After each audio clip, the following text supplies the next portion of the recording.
Until recently, the most common way to visit the Galapagos Islands has been by cruise ship, but nowadays land-based programs are taking a lot more interest in the whole exploration side of the islands, because you get much more flexibility, much more time in the islands to achieve this exploration. So, in case of diving, for instance, on a liveaboard, you can get a lot of diving, but you cannot get enough of what the islands can offer you by, exploring the land. This is something that we've worked with, and we have accomplished very successful itineraries that combine the land exploration with the diving adventure in the Galapagos. So with the liveaboard, you have the same chances of go diving that with the land-based program. But when you have, when you have the need to go to the islands, to the surface, to explore what is in the islands, there is plenty of sea there.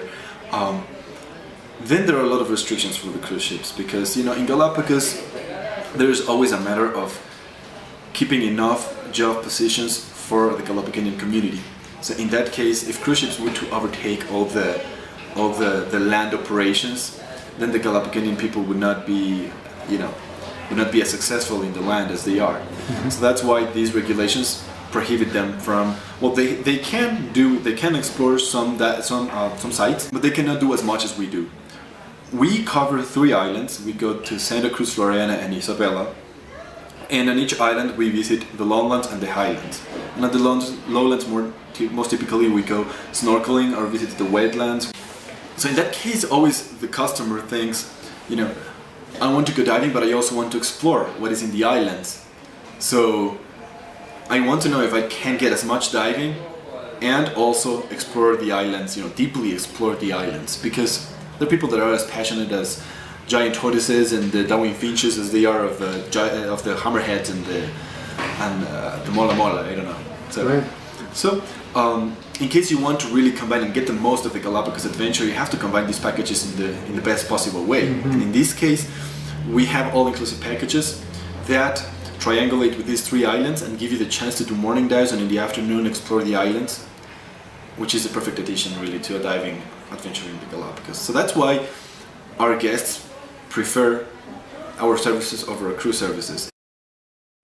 They really have that extra interest in exploring the islands, not only going underwater, but also going to the volcanoes, to the, Isabel Island, for instance, has one of the biggest craters in the world, the Sierra Negra, and has 5 active volcanoes, one of which erupted a couple of years ago, So it is actually a big deal to go up there and be on such fresh lava fields, lava flows, that you can actually witness what is the volcanic activity in those islands. So really a lot of what you can do in the Galapagos diving can be covered to snorkeling.